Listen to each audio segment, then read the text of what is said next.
Comme vous le savez, nous avons, il y a de cela 2 ans et demi, pris le courage de compléter la CENI. En y déléguant les questeurs de la CENI, le 2e vice-président et un membre à l'atelier.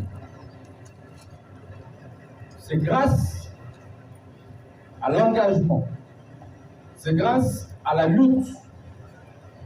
Cela a été possible parce que nous croyons aux valeurs républicaines, aux valeurs cardinales, mais aussi et surtout aux valeurs démocratiques. Nous avons refusé de faire allégeance au régime de Kigali. Nous avons refusé de faire allégeance aux criminels politiques, économiques, aux sanguinaires, pour justifier le pillage de nos ressources.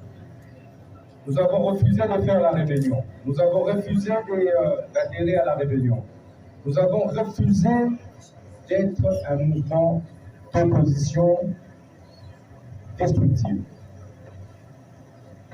C'est pourquoi les jeunes de cette génération, il y a de cela 2 ans, avaient milité pour un processus électoral inclusif. Nous en sommes entièrement satisfaits.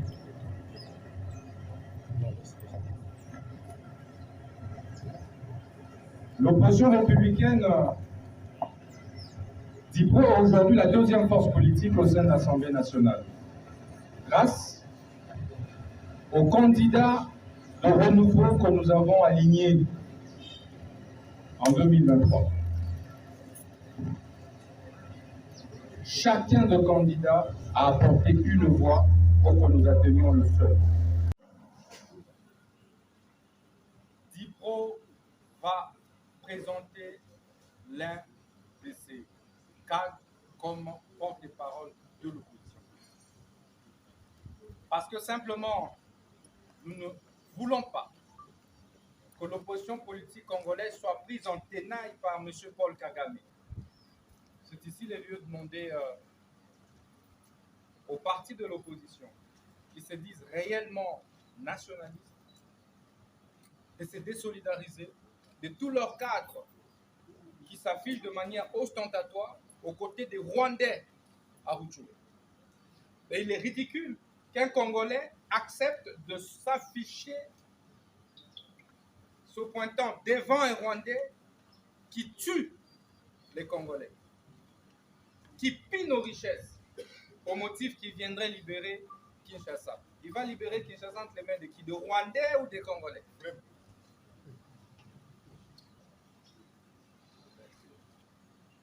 Mais c'est pourquoi, chers camarades, nous appelons à des réformes fortes.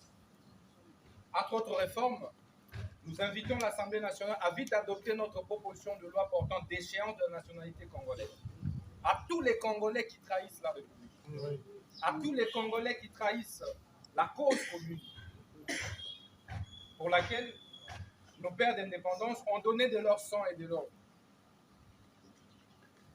Et Sengeli Kolongo, la nationalité congolaise, Naba Congolais, Nyoso Oyo, d'origine topée d'acquisition, Bataï Mboka. C'est légal. Batoba Koloba, c'est illégal, Bakosi. Donc, quand ça qui boye, proposition de loi na biso, c'est la bureau définitif pour que examen en haut et bandana niveau de l'Assemblée nationale. Et Sengeli kokomisa bato wana ba étranger moto yo andimi kozala sima ya Paul Kagame akomi Rwandais. Akomi nani? Rwandais. Il circule à l'international avec des passeports rwandais. Je vous informe qu'ils sont entraînés sur les territoires rwandais. Ceci dit, je dénonce en même temps l'hypocrisie de la communauté internationale et de l'Ouganda. L'Ouganda qui s'est beaucoup évertué à piller notre or de l'Itourie, qui aujourd'hui s'associe indirectement au Rwanda pour nous agresser. Nous disons que tous les compatriotes qui sont en train de jouer au jeu de l'ennemi auront une réponse implacable.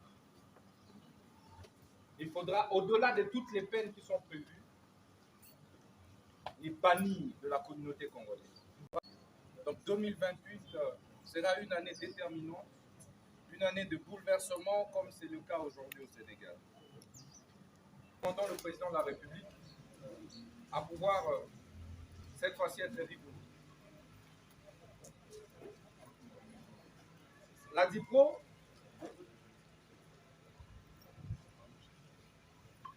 encourage donc le gouvernement à intensifier les actions contre l'agression rwandaise. Chers camarades, la question de l'agression rwandaise n'est pas une question de la majorité de l'opposition comme la société civile. Les Congolais qui meurent, les richesses qui sont pillées n'appartiennent pas à un camp politique.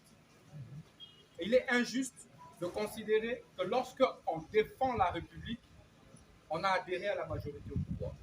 Il y a des questions sur lesquelles nous devrions tous nous mettre d'accord. C'est entre autres des questions qui touchent à la souveraineté, à l'intégrité de notre territoire. La démocratie que nous appliquons aujourd'hui, nous l'avons mimée de l'étranger. Mais lorsqu'il y a un drame qui survient en France, récemment en Russie, c'est tout le monde qui se fédère, c'est tout le monde qui condamne. Mais il n'y a que dans notre pays où l'on considère qu'il faut plutôt, quand on est opposant, soutenir l'étranger, l'agresseur, pour justifier son opposition. Nous disons rupture avec ce type de mentalité archaïque et corrompue.